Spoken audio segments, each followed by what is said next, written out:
Hello and welcome back to English Today. This is DVD 8 and the fourth DVD of your elementary level. And in this DVD, you will see another 2 episodes of That's Life, our story, followed by our special TV programs. This time, a sports expert will be talking all about rugby, followed by air travel without stress, featuring our travel expert. Then, in the grammar section, we will study the future forms will and going to, and also look at special question forms and question tags. Okay, so happy studying to you all.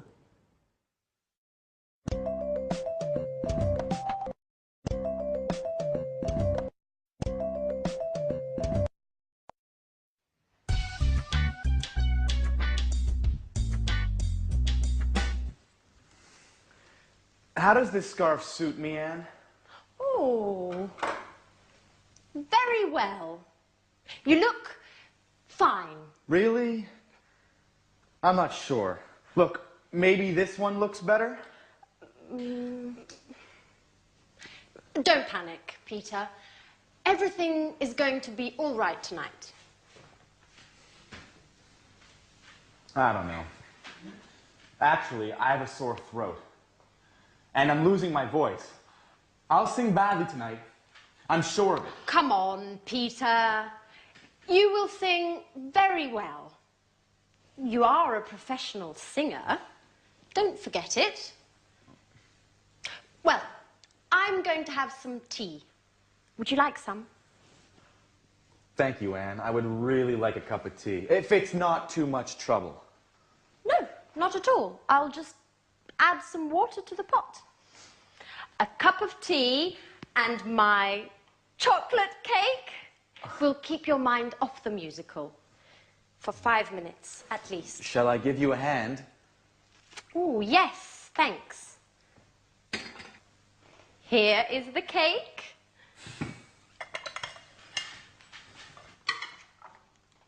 Oh, Oh, Peter! Okay, listen. I know you are nervous, but try to be careful, please. I'm sorry, Anne.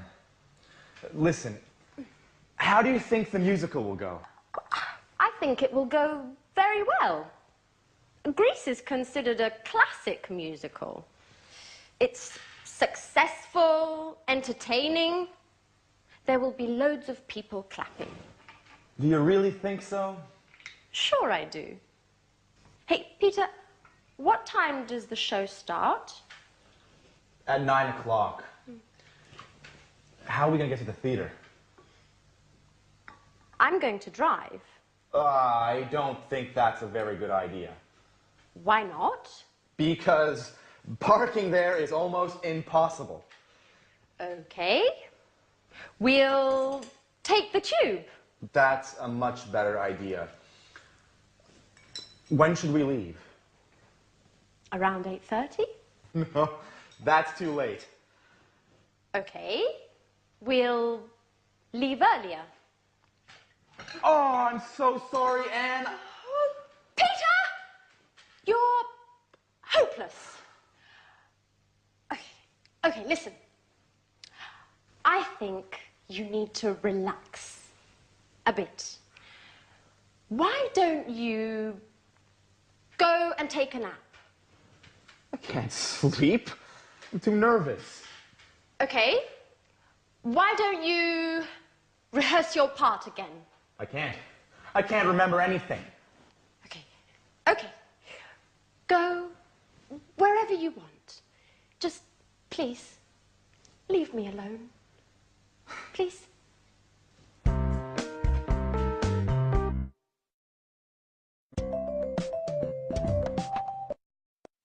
Hi, and welcome back to English Today, the only live TV program when you can learn the English language.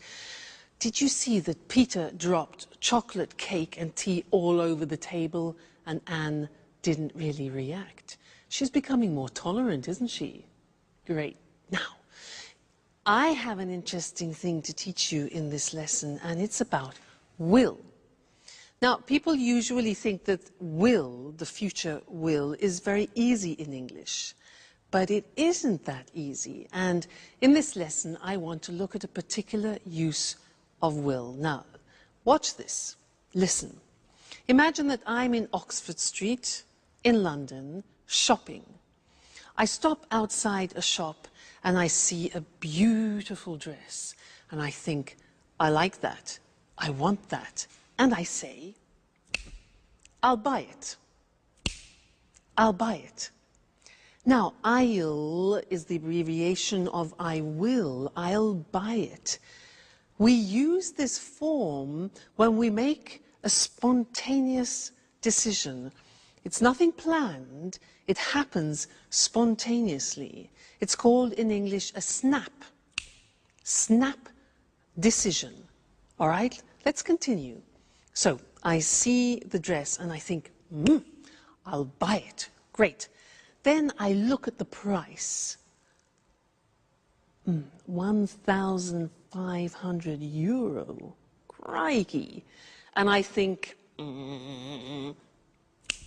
I won't buy it. Negative of will. I won't buy it. But then I think, no, wait a minute. I haven't bought myself anything lovely for a long time. Maybe my boyfriend can help me. So I decide I'll buy it. I go into the shop. I talk to the shop assistant and I say, that dress, I like that dress. Can I try it? She says, yeah, sure. So I put it on, look at myself in the mirror and think, fantastic. I'll take it. So I go to the shop assistant and I say, I'll take it. She says, fine, madam. How would you like to pay? How would I like to pay? Cash? Must be joking. Cash, 1,500 euros, cash. No.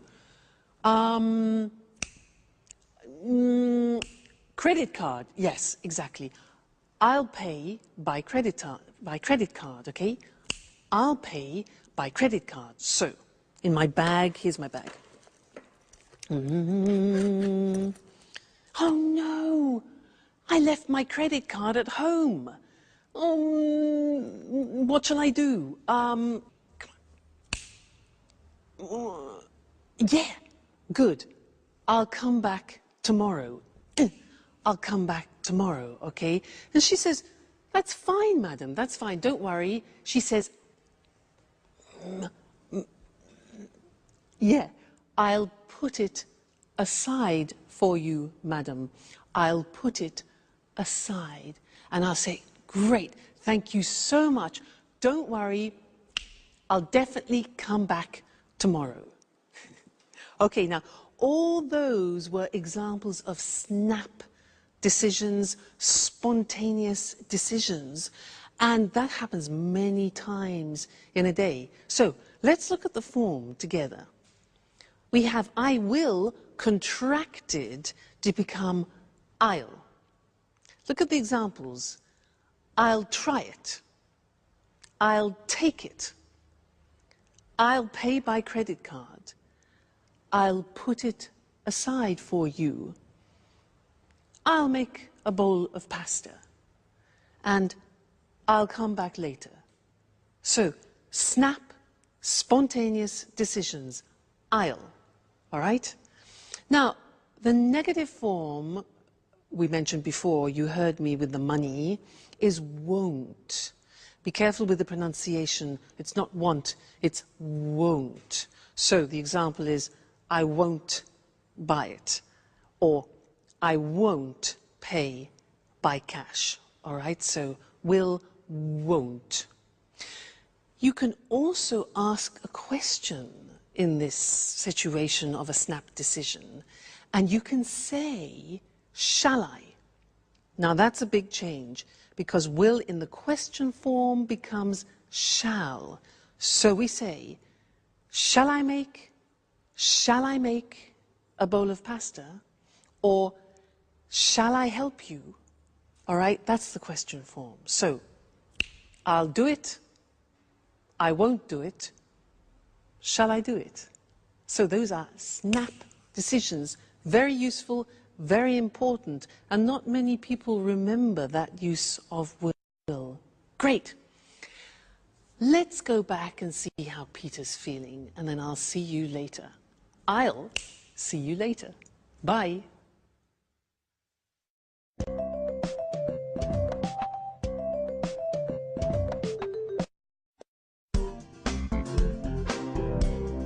Hi, Anne. Hi, Peter. I'm starving. Is there anything to eat? How can you think about food at a time like this? Why? What's the matter? What's the matter?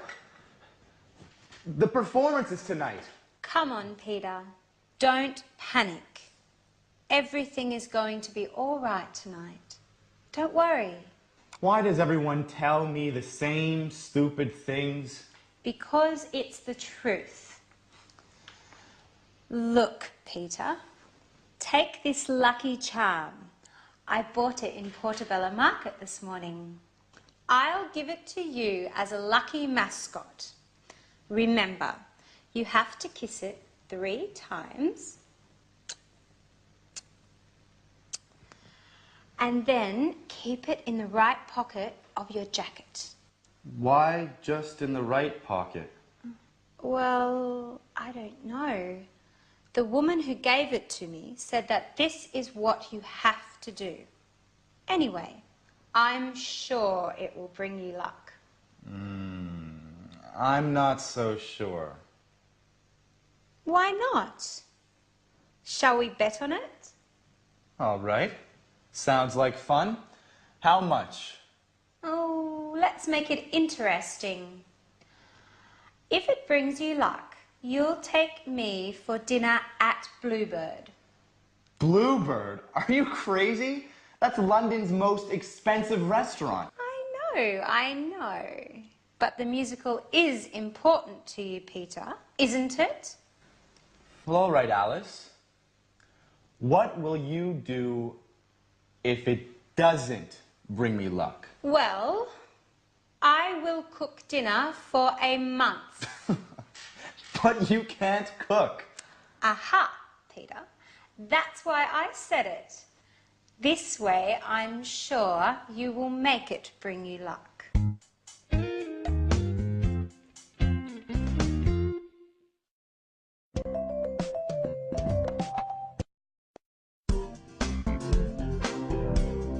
Hi, Anne. Hi, Peter.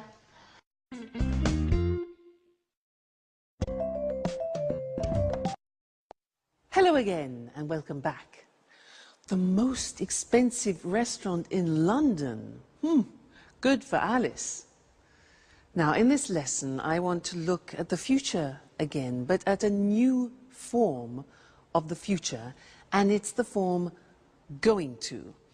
And in the episode, we heard Anne say, everything's going to be all right. So I want to look at that form with you now. And to illustrate it, I want to tell you about something wonderful that happened to me.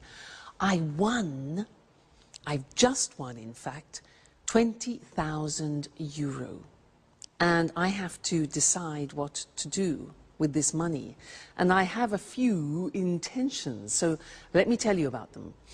Firstly, I'm going to relax for a few days in a spa, hopefully with my boyfriend.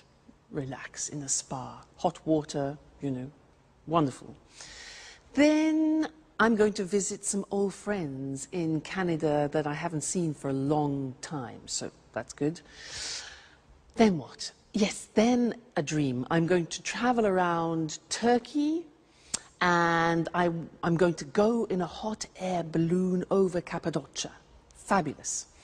Then what? I'm going to organize a surprise holiday for my parents in Egypt. Another thing, let's see, another intention that I have. Oh yes, I'm going to buy another double bass for my boyfriend because You know, it's an expensive instrument and he needs it for his work. So I'm going to buy that.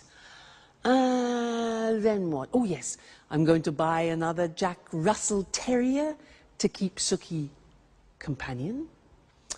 And the last thing, well, I think I'm going to put the rest in the bank. All right? Now, I was explaining to you my intentions for the future. And when you do that in English, you use a particular form in the future, and it's going to. Let's look at that on the screen. So, the verb to be plus going to and then the infinitive. So the examples that I was using is this form.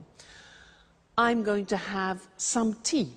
For example, you see the verb to be, going to, and the infinitive. He's going to sing well. So he, third person, changed the auxiliary. He's going to sing well. Everything's going to be all right, as Anne said.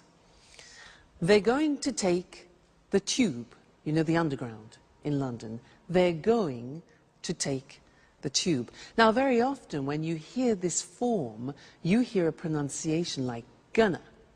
So they're gonna take the tube. And that's when we completely contract they are going to, and it becomes gonna. And often you see that in subtitles in English on films. Gonna. Okay?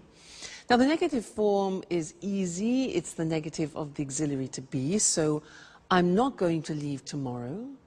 I'm not going to leave tomorrow. He isn't going to return soon. And we aren't going to come with you. All right? Sometimes you hear, I'm not gonna. He's not gonna. That's when we speak quickly. All right? And then the question form, again, easy. You invert the subject and the auxiliary. How are we going to get there? How are we going to get there? Where is it going to happen? And when are they going to leave, or are they going to leave? All right, so that's another form of the future. And you can see slowly that the English future is quite interesting and quite complex. So when you want to talk about your intentions, you use going to. And I'm going to see you in the next lesson. All right? Bye for now.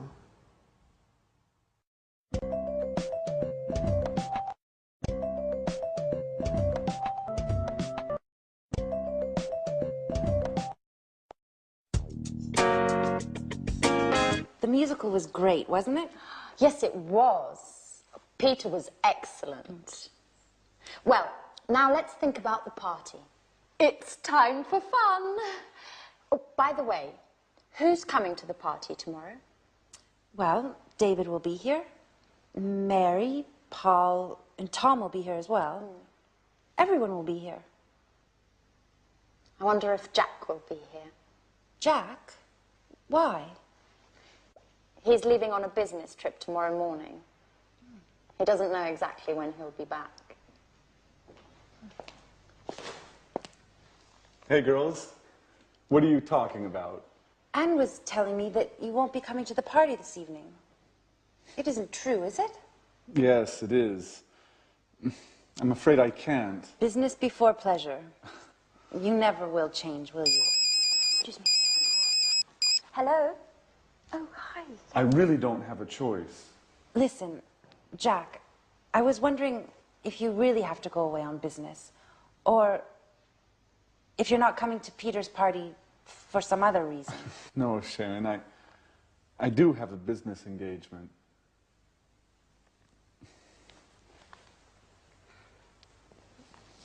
Anyway, since you asked, I'll tell you. There's more. I'm jealous of Peter.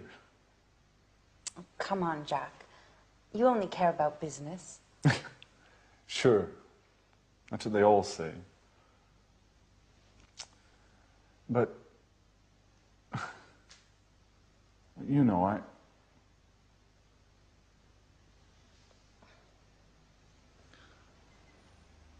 I'm interested in you. And Sharon, are you really interested in me?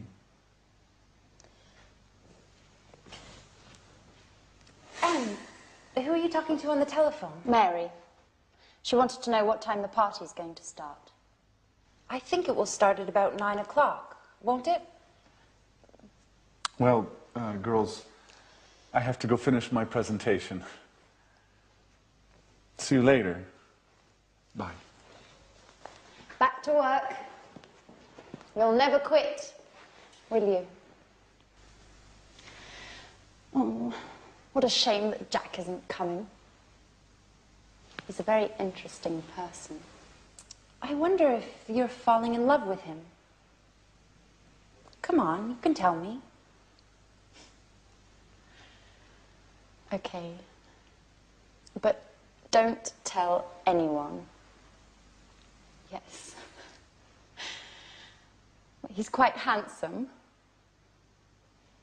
Do you think he likes me, Sharon? What a question. It's none of my business. Don't be so difficult, Sharon.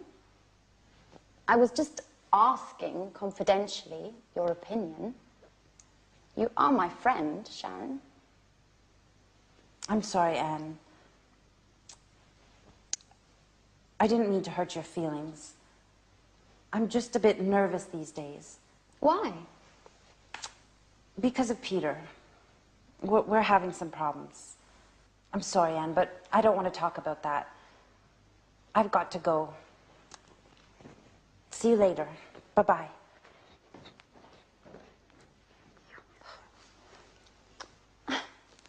Oh, Jack, you're always so messy. You leave your things everywhere. But what's this in the pocket? What? It's Jack and Sharon. And he's kissing her. Oh my God. Now I understand everything.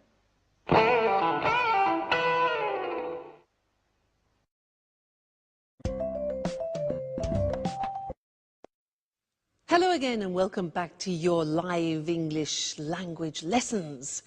And in this lesson, we're going to learn something about questions. Remember how we said that English questions are difficult because of all those auxiliaries? Well, in this lesson, we're going to learn something which is especially typical of the English language. They're called question tags. Now, let me give you an example of a question tag. She's unhappy, isn't she? Let's look at that. So, she's unhappy, isn't she? Strange, hey? She's unhappy, isn't she? Now, it's not really a question asking you for information.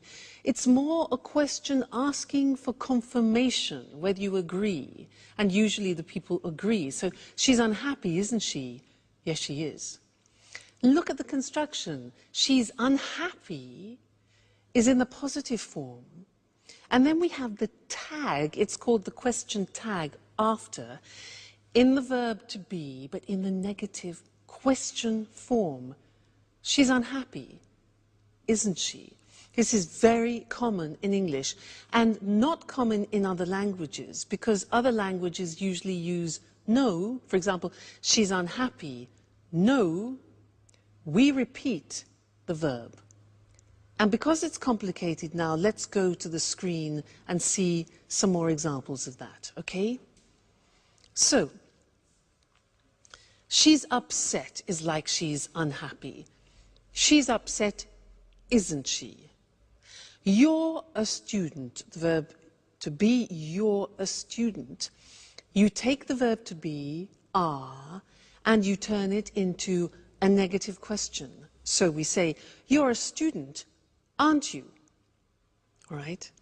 Next one. He's Brazilian, isn't he?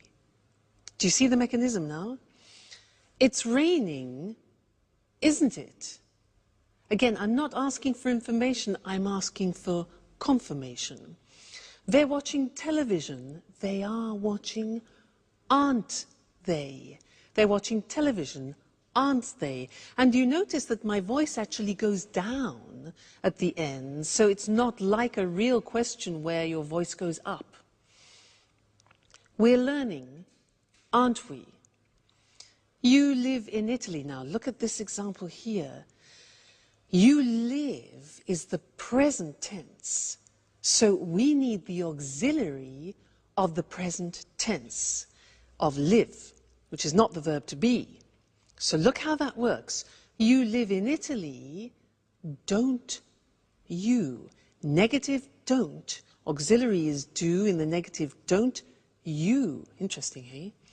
You live in Italy, don't you? If we change that into the third person, it becomes she likes English. What's the auxiliary? Exactly, does. In the negative, doesn't she? So she likes English, doesn't she? And the last example, they work at home, don't they? They work at home, don't they? All right, so it's not easy. You have to keep in mind the auxiliaries all the time. What happens if we begin with a negative sentence? For example, you aren't American. Well, then we use a positive tag. So, you aren't American, are you? Okay, aren't, are. She isn't a teacher. Is she? Negative, positive. He isn't watching TV, is he? They aren't playing today, are they? Let's change to the present tense. You don't play tennis, do you? We use the auxiliary do you? Question form. It doesn't work, does it? Third person. She doesn't like him, does she? And they don't come often, do they? Now, you're probably thinking, God, that's really difficult. And it's not easy. It takes a lot of practice. But when you know your auxiliaries well, it becomes easier and easier. Okay, so don't worry, slowly but surely, as we say.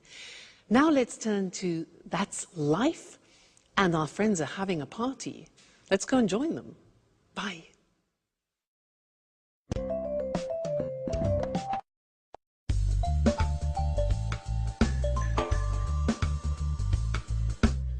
It's a shame Jack isn't here, isn't it? Yes, it's just not the same without him, is it? Well, business is business, you know.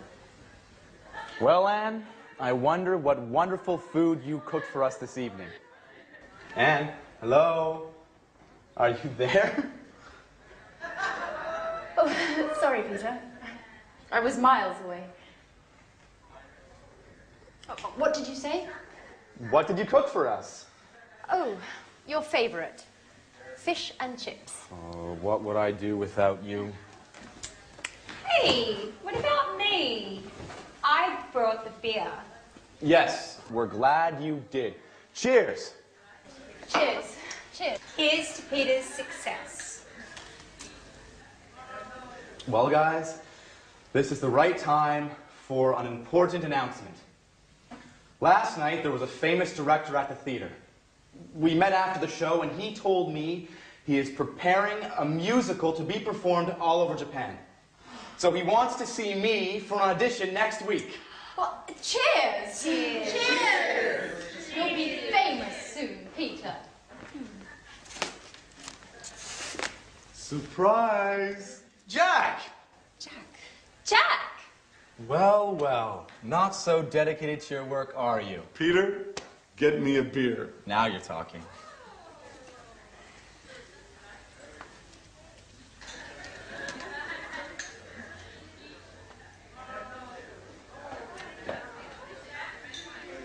Hi, Anne. Is everything okay? Yes. No, Jack. Oh, everything's fine. It was just really a surprise to me.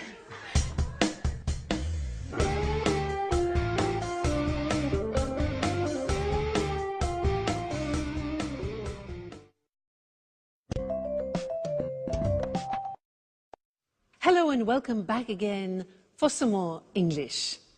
Now, at that party, everybody seemed happy except Anne. And nobody really noticed what was happening between Sharon and Jack. Well, anyway, let's get back to English questions. Last time we studied question tags. But this time I want to look at another question form in English which is very important.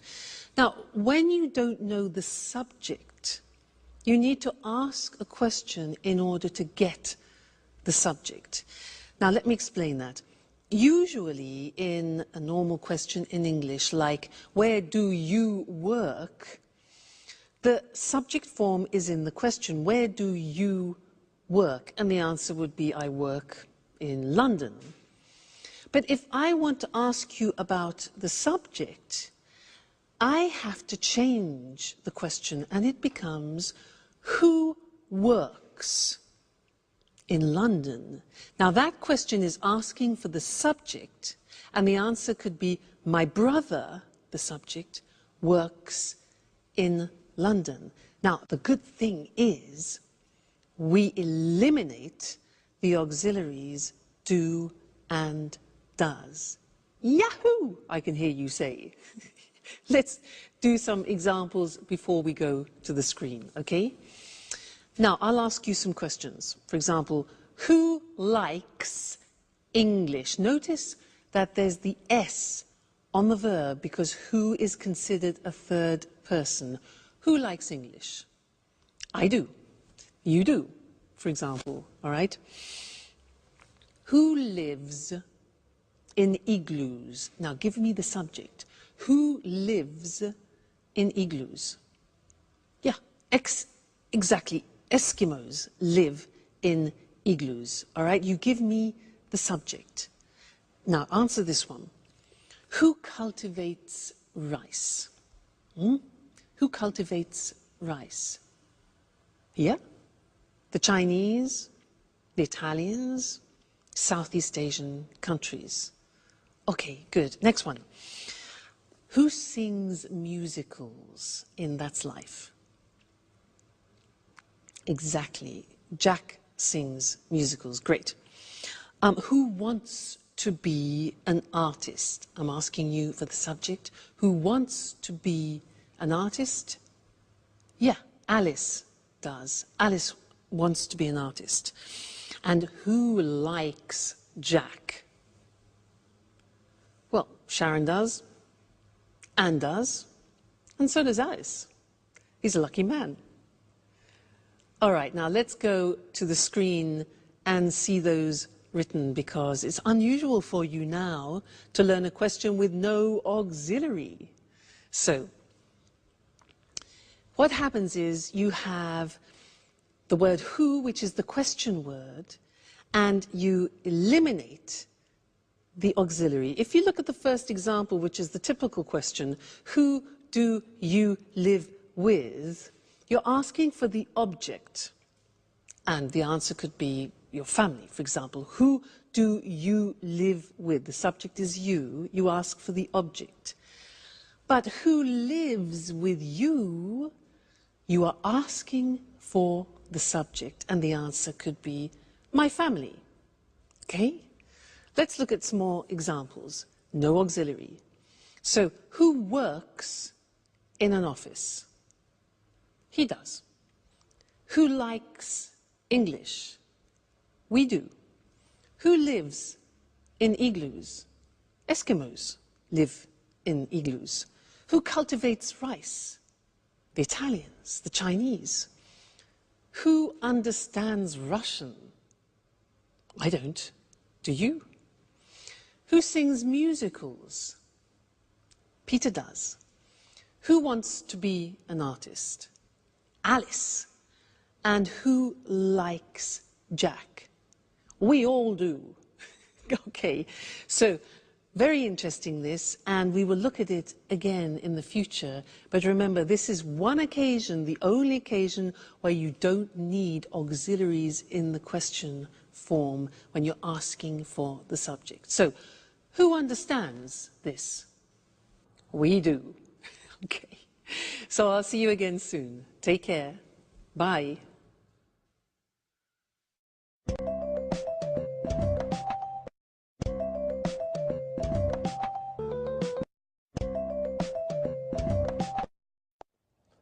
Good afternoon. Welcome to this week's edition of Sports Special. And welcome to John Forbes, our sports expert. Hello, Eric, and good afternoon to all our sports fans. Well, John, which sport are you going to talk about today? Today, I'd like to talk about rugby. Fantastic! I'm a real rugby fan. I think it's a really exciting sport. John, a question. Where did rugby start? Well, you know, Rugby is a town in England near Birmingham. Yes? There's a famous school there called Rugby School. It's one of the oldest schools in England. It opened in 1567. Anyway, boys at this school started the game. Really? And where is rugby played today? It's played all around the world, but there are 8 main countries. These are Ireland, Wales, England, Scotland, France, Australia, New Zealand and South Africa.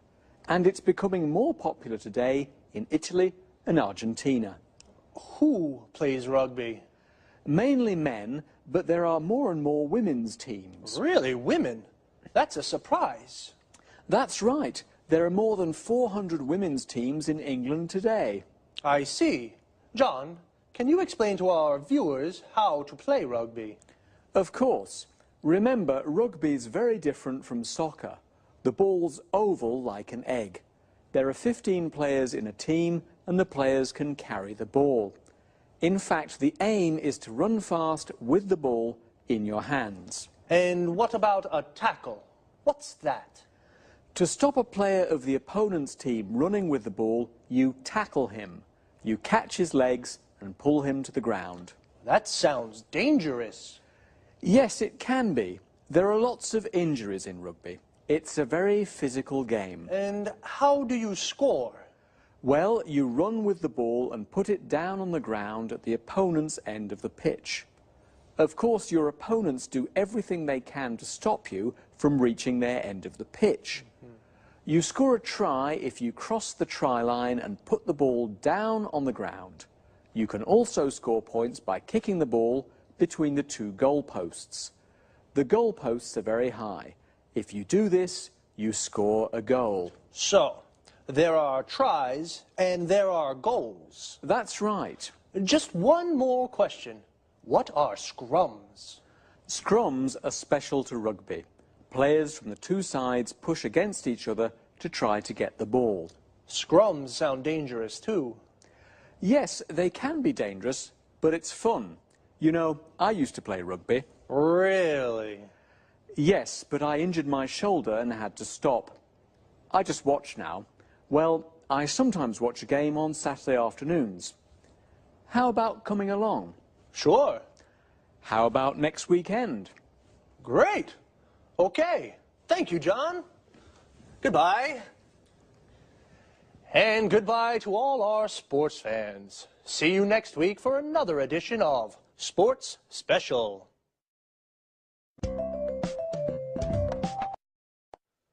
So, like in football, the group of players that play rugby together is called a team. In rugby, it's called a rugby team, and there are 15 players in a team. The players are called rugby players. Where do they play? On a rugby pitch. We also say a football pitch, which is where football players play football, and a cricket pitch, where cricket players play cricket. When we go to watch a rugby match, we go to a rugby ground. Well, as John said, rugby can be dangerous. In fact, there are lots of injuries in rugby. An injury is when you hurt or damage a part of the body. If a player has a serious injury, then he cannot play. To injure is a regular verb. For example, if you break your arm, you say, "I injured my arm." Why is rugby so dangerous? Well, it's a very physical sport. This means you use your body a lot, and there is a lot of contact with the other players. When a player tackles, he stops a player from the other team by pulling him to the ground. This is called a tackle. To tackle is the verb. The aim of a tackle is to get the ball. You can tackle in football too, but you can only use your feet to get the ball. In rugby, you use your whole body. What about a scrum? This is a term specific to rugby. A scrum is when all the players push against each other to get the ball. As John explained, in rugby, there are two different ways of scoring. To score means to win a point for your team. You score a try when the ball touches the ground. You score a goal when you kick the ball between the two goal posts. Well, sports fans, that's all we have time for today. See you next time.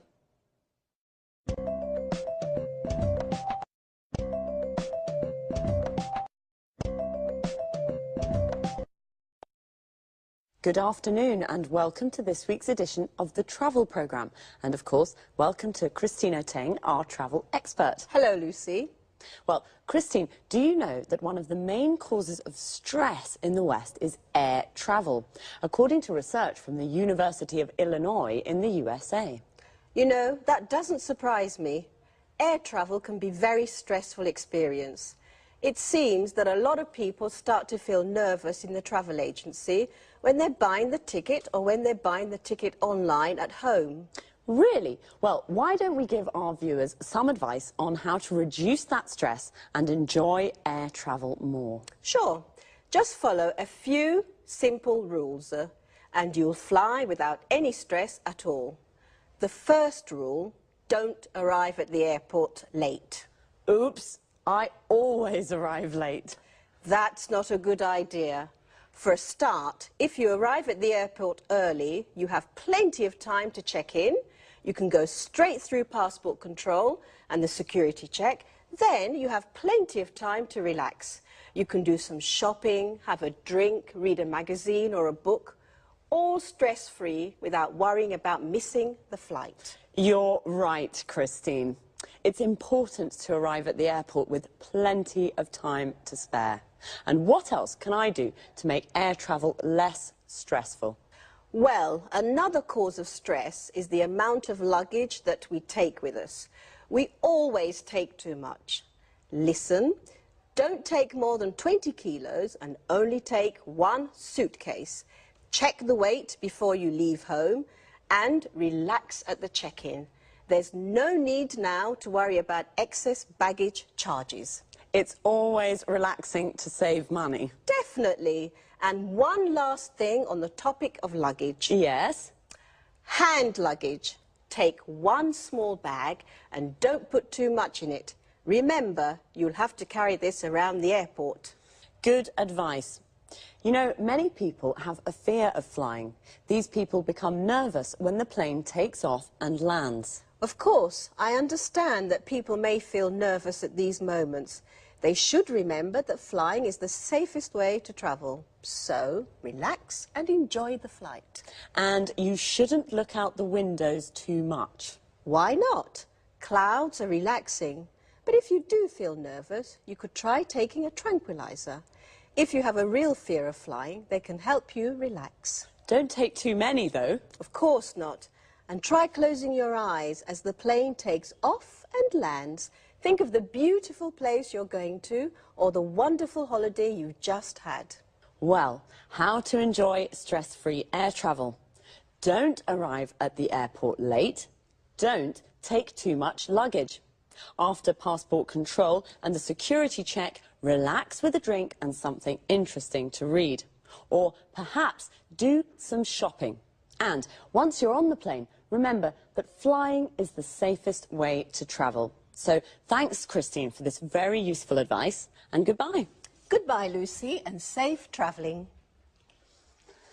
See you soon with another edition of the Travel Programme. Goodbye.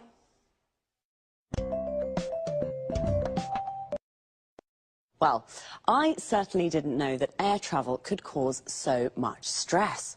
Air travel is the general expression for everything to do with flying. So the stress can even start when people buy their tickets at the travel agency or online. The travel agency is the place where you book a holiday or buy an air ticket. Online means you buy the ticket on the internet and you pay by credit card. To avoid stress, you should arrive at the airport with plenty of time to spare. To have plenty of time to spare means you have lots of time to relax. Notice how we say arrive at the airport, and relax is a verb. So you should arrive at the airport early so you can relax before the flight. If you arrive at the airport late, you could miss the flight. To miss the flight means you can't get on the plane and it leaves without you. Before you can get on the plane, you have to go through passport control. This is where you show your passport to an official. You have to go through the security check. This is where you put your hand luggage into the X-ray machine. Hand luggage is the bag you take on the plane with you. Luggage is the general word for suitcases and bags. A suitcase is a kind of bag where you put your clothes and shoes. Now, some people have a fear of flying. This means they're afraid of flying and they get nervous when the plane takes off and lands. When the plane takes off, it leaves the ground. And when a plane lands, it touches the ground again. So remember, flying is the safest way to travel. See you soon.